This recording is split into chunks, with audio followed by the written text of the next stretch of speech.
the western coast of Alaska, on a small island in the Bering Sea, in as harsh an area for human life as our planet has to offer, is the Eskimo village of Shishmaref.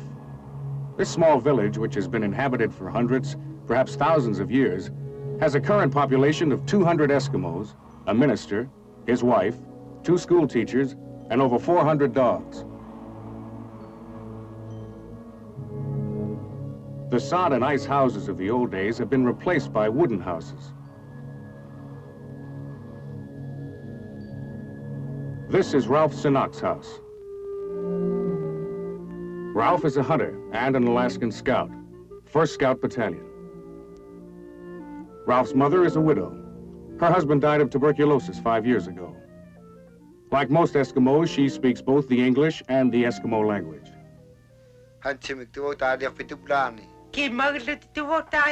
Coffee, hot cake, bacon, unan rani. Daniel is Ralph's younger brother, who would rather go hunting with Ralph this morning than go to school. Yeah, I know where you're going.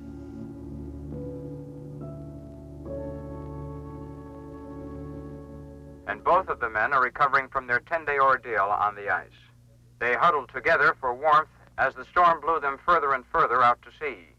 Their only food was a pound of reindeer meat. They praised the Army helicopter pilots who saved them. The weather now in the Nome area is clear, the present temperature 30 below, and the forecast for tomorrow is for more cold weather, accompanied by high winds. We now return to the musical portion of our program.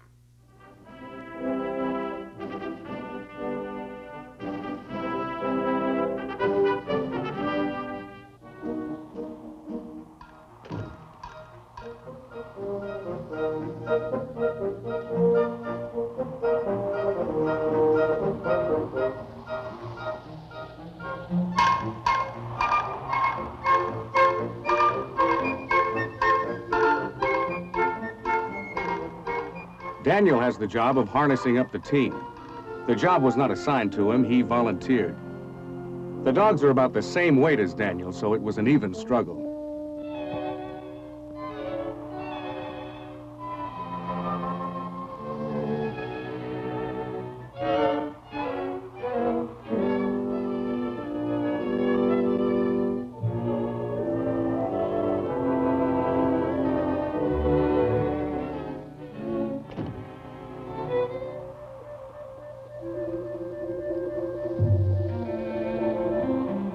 Daniel does a good job, but he needs a hand when it comes to finally getting everything in the right place. He waited until the last moment before asking the crucial question. Can I come along with you today, Ralph?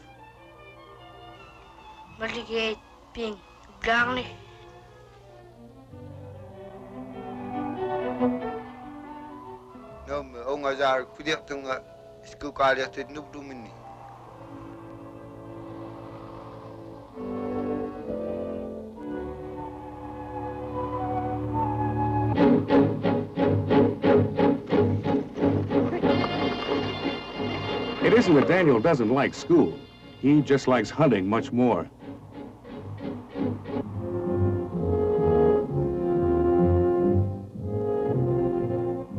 Daniel went home to get his school books, and Ralph headed out toward the open sea. He traveled as Eskimos have traveled for thousands of years. His sled was made of driftwood found along the shoreline in the summer. A team of huskies pulled him over the ice. His clothes and boots were made from the skins of animals he had killed.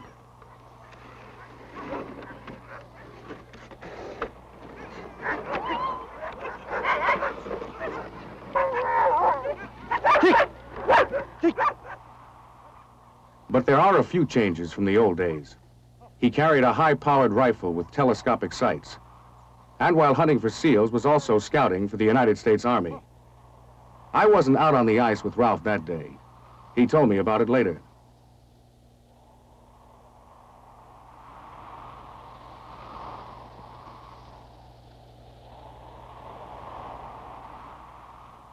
At the edge of the sea, in an area where he should have found seals, he spotted something very different.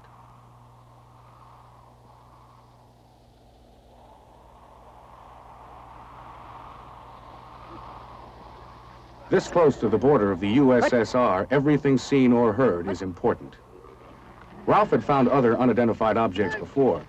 Hats, boots, crates, and empty oil drums that had floated across the sea.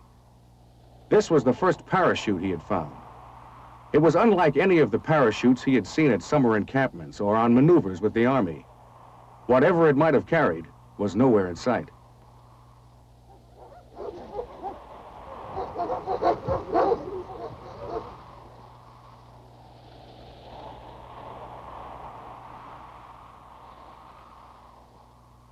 Ralph decided to cancel his hunting trip and to contact 1st Battalion Scout headquarters in Nome immediately.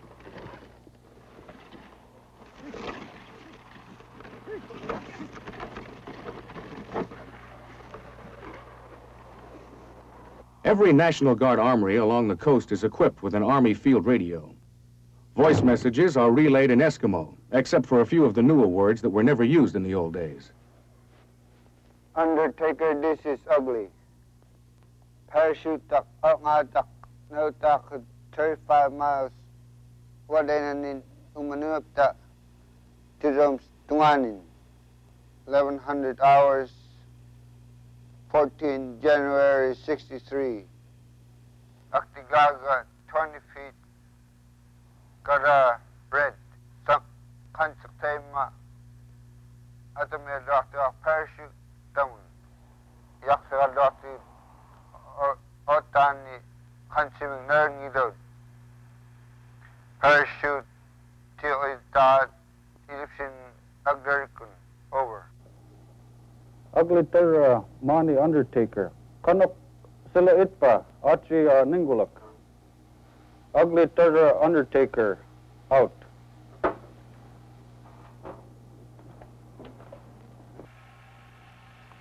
Have Sergeant Celine phone this into G2 right away. Yes, sir.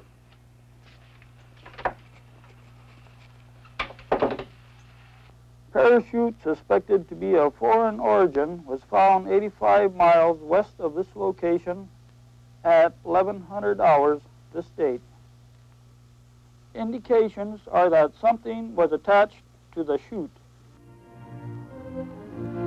At U.S. Army Alaska headquarters, Fort Richardson, Army intelligence had been planning a long-range patrol to gather terrain reports on the Seward Peninsula. Lieutenant Vasca and I were chosen for this patrol and equipped for an Arctic journey. We were to fly nearly 1,000 miles from Anchorage to Shishmaref, and then go by dog sled teams across the Seward Peninsula to Nome. When the Scout's message arrived from Nome, a search of the parachute area was added to our original assignment. We took a last look at Anchorage, a large, modern, cosmopolitan city.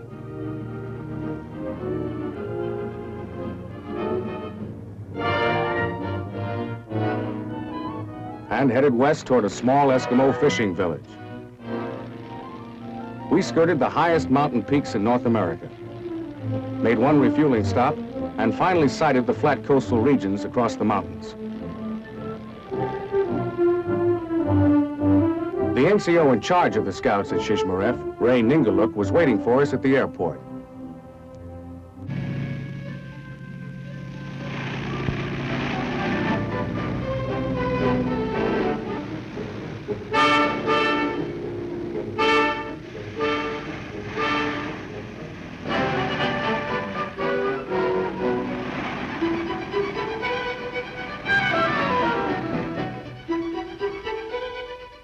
This is Lieutenant Vasca, patrol leader.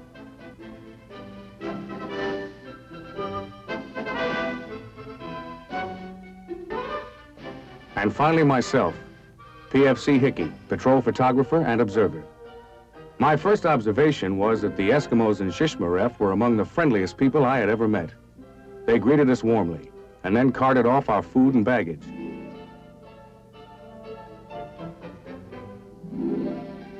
We slept at the National Guard Armory, and the plan for the next morning was to have a meeting with Ray Ningaluk and the Scouts who were to be the other two members of our patrol. The lieutenant asked Ray how long it would take to reach Nome. Well, Lieutenant, they can make it about 4 to 5 days from here to Nome. 4 to 5 days. Do you know how the trail is? Has there been anyone on the trail lately? Right. I met last night a couple hunters come back from down that way. They said they're a pretty good trail.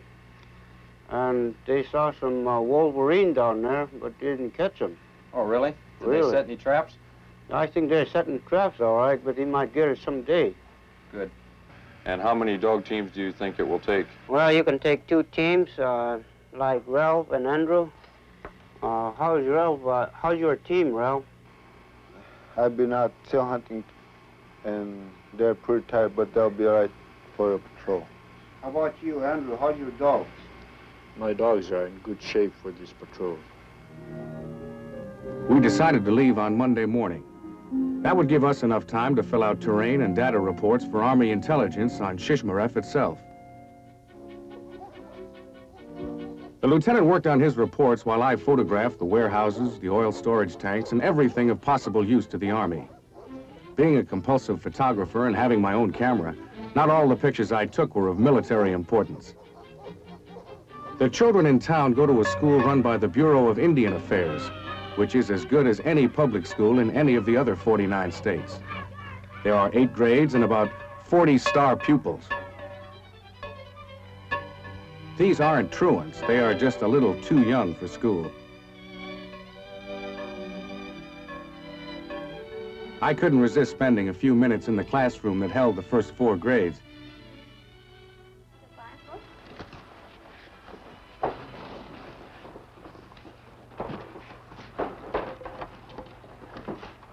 Now, yesterday we were talking about structure, and does anyone remember what structure means? Clara? Structure means how an animal looks.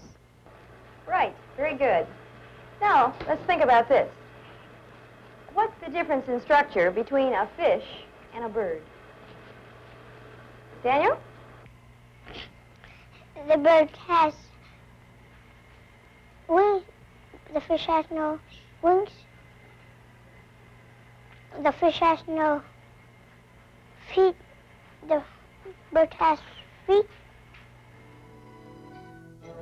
While I was getting an education, Ray and the lieutenant were off gathering additional terrain information for our reports. I learned later that they also managed to get in some fishing. The ice this time of year is about 5 feet deep. Ray pulled in one tomcod after another.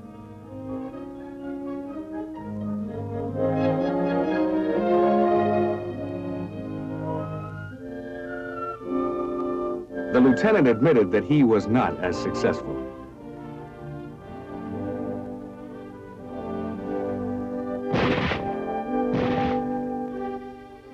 Ray took us seal hunting. Seals killed in the wintertime float long enough to be dragged in from the shore with grapple hooks. Seal hunting is the main occupation in Shishmaref. The meat is food both for the Eskimos and their dogs. Seals are worth cash in bounties paid by the government to protect the salmon industry in Alaska. The skins can be sold to fur dealers for additional cash or used for clothing.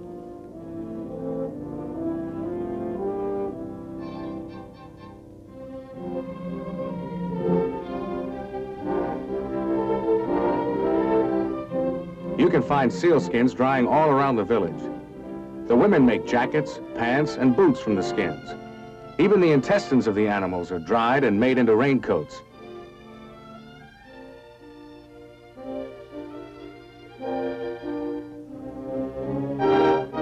The Scouts had a drill session that day, one of their regular 48 sessions. There are 11 Scouts in the village, but 3 of them are away on a hunting trip, or by Scout standards, away on duty. Olana, here. Snoop, here. Utuk, here. Right. Hey. Right shoulder. Turn. Forward. Turn. Left. Left. Right. Left. On heading. Turn. Run. Turn. Run. Run. Run. Turn. Run. Run. Detail. Halt. The Scouts get instructions in weapons, demolition, aircraft and submarine identification, and communications. Regular Army or National Guard officers periodically supervise the sessions. In their absence, the ranking NCO takes over. Short antenna and longer antenna, about 6 miles, 6 to 7 miles. You can see The scouts and a few other hunters in the village put on a special dance for us that night. It was called the Wolf Dance.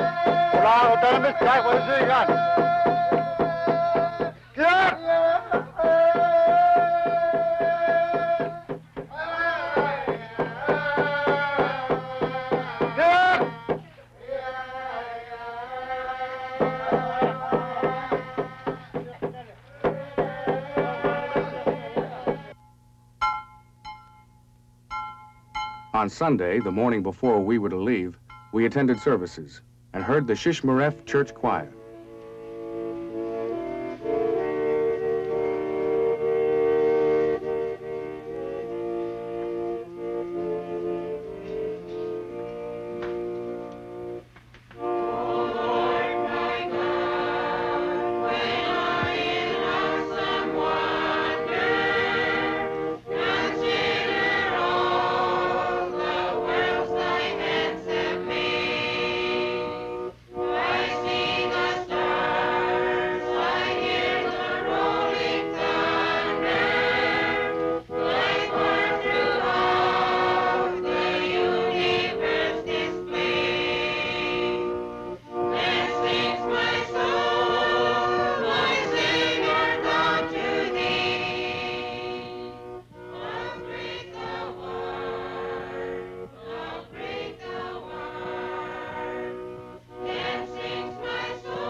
Most of the villagers belonged to the church. They wished us good luck on our trip. And the next morning, the patrol was on its way.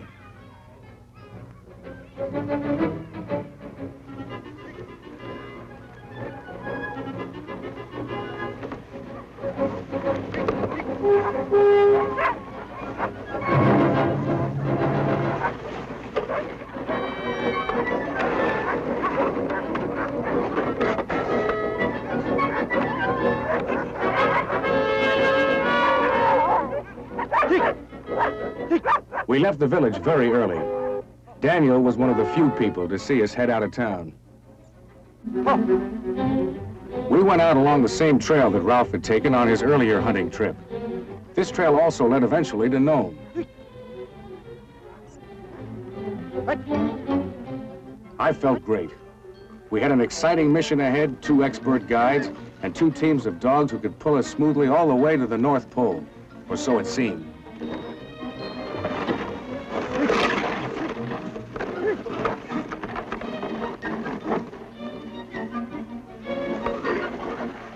The white thermal army boots kept our feet warm at 40 below zero. Perhaps they're not as colorful as the Eskimo mucklucks, but they do the same job.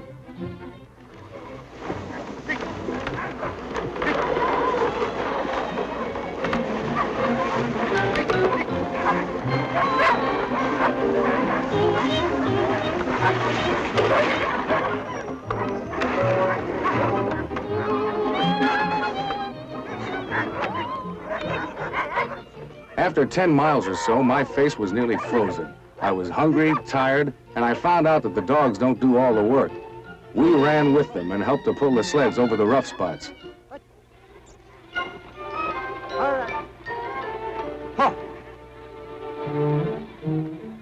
There was nothing on the ice to be reported.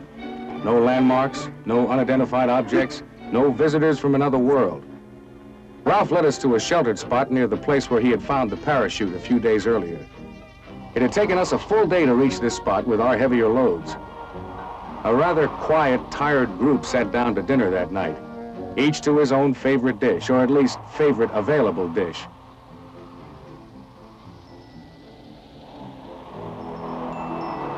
The lieutenant favored sea ration chocolate bars. Andrew preferred fresh frozen tom cod. My choice was sea ration beef stew. Ralph liked seal ribs.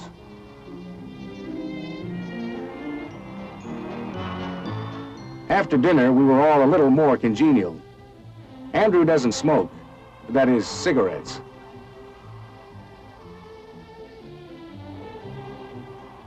I've always thought cigars were for warmer climates, but from now on, I'll remember Andrew enjoying a stogie out on the frozen sea.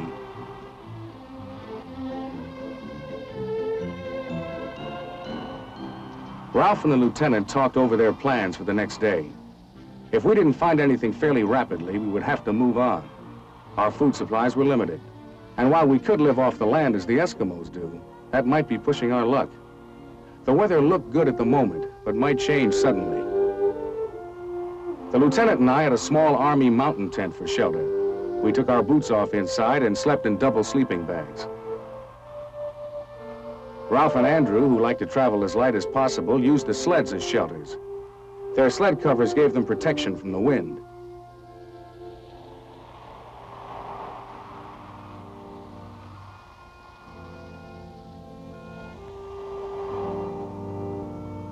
Eight hours later, we were still asleep.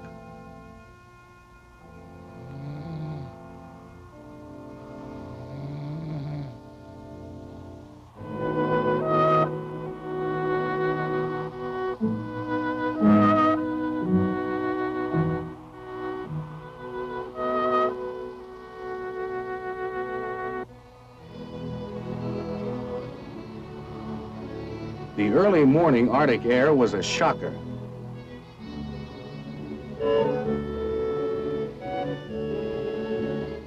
The first job in the morning is to get the small stoves lit and coffee on the fire. The Eskimos are cheerful people even in the early morning. They were great to be on patrol with.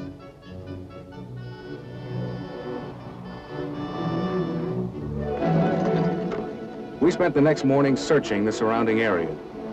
By this time, Andy and I were good friends, partners hunting for something we weren't sure existed and weren't sure we were ever going to find.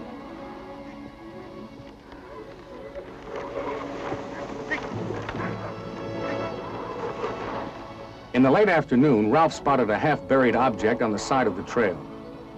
Only a hunter could have spotted it.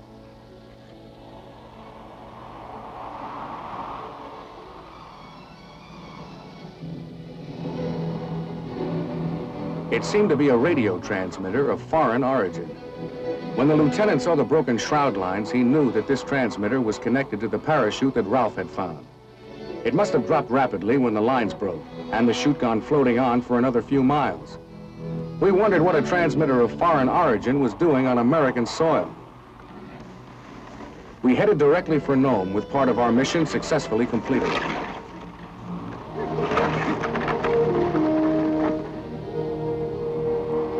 After 3 days of traveling, we spotted an isolated, deserted building along the shoreline. It might have belonged to a fur trader or a gold miner many years ago who went broke, as many of the old-timers did, or perished in a storm. The lieutenant decided to use it as a shelter. He located it on our maps for future Army patrols who might also welcome it as a shelter or as a landmark.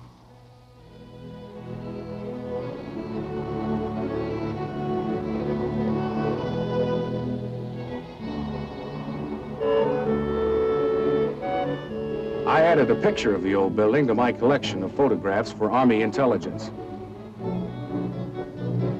We rested our dogs, repacked our sleds, and started out along a familiar trail of ice and snow. We stopped to check our maps, collected as much additional intelligence data as we could, and kept moving to reach our destination before our food supplies ran out. It would have been very difficult to live off the land in this region. After a 5-day journey with both our dogs and ourselves pretty well done in, having covered approximately 160 miles, we arrived at the outskirts of Nome.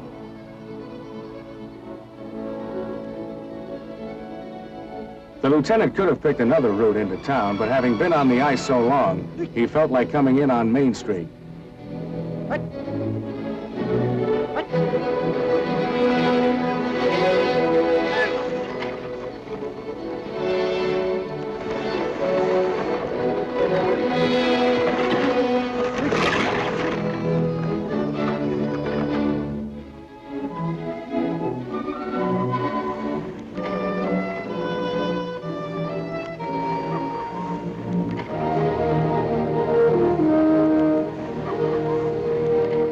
We left for Fort Richardson with our intelligence reports and the transmitter, which turned out to be a Russian weather instrument that had blown off course.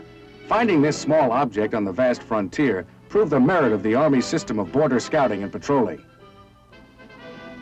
Ralph and Andrew headed back to Shishmaref. We heard that they arrived home safely on Friday.